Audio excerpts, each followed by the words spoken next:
everyone. I'm Annie Kianaga, and I'm a Girl Up Teen Advisor from Chevy Chase, Maryland.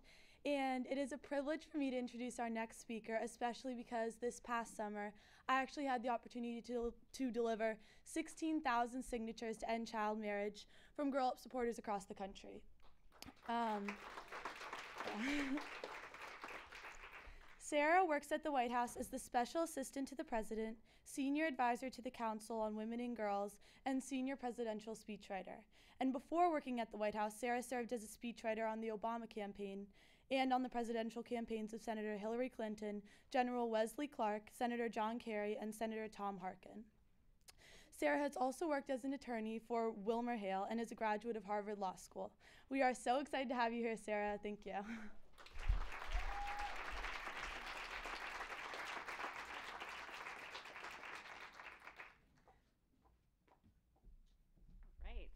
Well, it is a total pleasure to be here today. I really want to start by thanking Annie for that introduction, and I want to thank her for all of the work that she does as a teen advisor for Girl Up. I actually watched her video on the Girl Up website, and it was terrific, so I think we should all give her a round of applause. But most of all, I really want to thank all of the girls who are here today and across the country for being part of this amazing organization. You know, many of you aren't even old enough to vote yet or to drive yet, but you're just changing the lives of thousands of girls around the world. You know, you're helping them go to school for the first time and go to a doctor for the first time and get all of these opportunities to fulfill their potential. And the way you're doing this is by telling their stories. You're doing it by making sure that their voices are heard. And you know, as I was thinking about what I wanted to talk with you about today, it kind of occurred to me that that's actually a pretty important part of my job at the White House as well.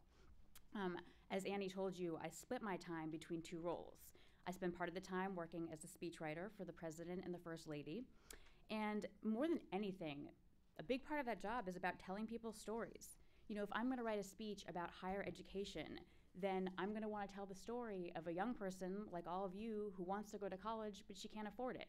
Or if I'm writing a story about healthcare, I'm going to want to tell a story about a mom or a dad or a kid who can't get healthcare even though they're really sick.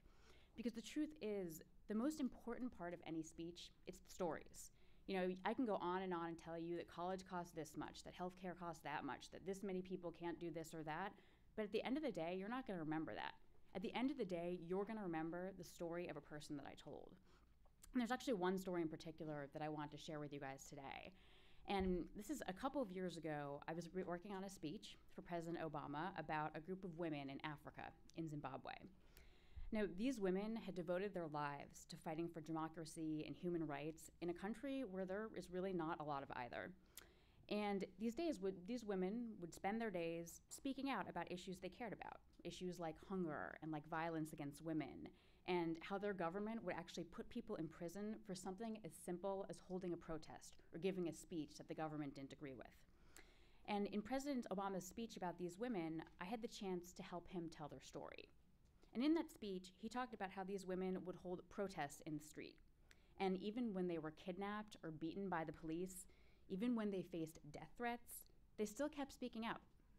And he talked about how even when these women were thrown into jail, they were so committed to the principle of nonviolence that they would actually hold workshops in their jail cells where they would try to teach the prison guards about the principles of love and democracy. And I remember how proud I felt watching President Obama give that speech. But I felt even prouder in the days that came after the speech when we learned that the speech was actually circulating around Zimbabwe. People were literally sending the speech around on emails and posting it on blogs, and they were passing it from person to person. And I remember thinking, what a powerful message President Obama has sent to these women and to women all across Zimbabwe, saying to them, you know, we hear your stories. We know what you're doing. Your story matters to us, and no matter what happens, you are not alone. And in many ways, I actually feel like that's a key part of my other role in the White House as well, which is working on the Council on Women and Girls. I don't know if you're familiar with this council, but President Obama started it back in 2009, shortly after he was elected. And the idea was very simple. It's to make sure that the needs of women and girls are incorporated into every law, every program, every policy that the government creates. So if the government is working on healthcare, the council is going to ask, What are you guys doing to make sure that women can get prenatal care and breast cancer screenings and other stuff they need? If they're working on education, we're going to say, hey guys, you know what? There are disparities in math and science between girls and boys. What are we doing to address that? If it's foreign policy, we're going to be asking, what are you doing to make sure that girls around the world can go to school and get health care and be safe from violence? And in the end, the idea behind this council, it's not just for the council to stand up for women and girls. It's actually for us to raise awareness so that everyone else is standing up for women and girls too. And I really wanted to be here today because I think that is such an important part of what you guys are all doing through Girl Up. I don't have to tell you that you're changing the lives of girls around the world. You know that, okay? You can see that today. But I don't think you might not realize is just how much you're changing the lives of people here in America and how important that is for the goals that you're trying to achieve. See, with every fundraiser you host, with every Facebook post you write, with every friend who you educate about these issues, you're helping Americans see the world differently. So the fact is that so many people here in America, they don't know about the challenges that girls around the world are facing. They're really busy with their own lives and their own challenges, and they don't necessarily have the time to learn about what's going on. But you guys are the ones who are opening their eyes. You're showing them that when millions of girls can't go to school or get health care or be safe, that's a serious moral crisis. And it's also a serious opportunity. You guys are the ones who are telling people about the girl effect, how when we invest in girls, it lifts up their families, it lifts up their communities. So when people turn on the news and they have that in their head and they hear about a developing country, they're going to ask themselves, I wonder what they're doing about the girls there. If they read about a conflict situation in the newspaper, something going on in a foreign country, they're going to ask themselves, all right, I wonder if the girls there are safe. And when they have an opportunity to donate their money and they're trying to think about where can I really invest my money where it's going to make a difference, if you've talked to them, if you've educated them, they're going to think, you know what, girls are a good investment, and that's where they're going to put their money. So, and I think when you change people's minds like this, when you open their hearts like this, people don't go back.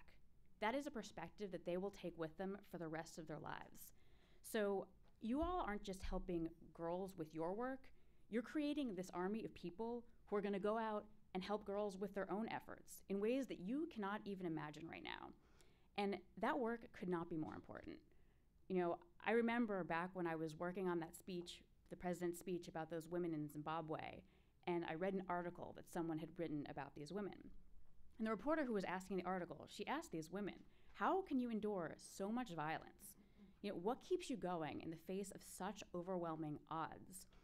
And the women responded simply, each other. That was what kept them going. They had each other. They cared about each other. They want to lift each other up and to improve each other's lives. And I think more than anything, that's really what you all are doing through Girl Up.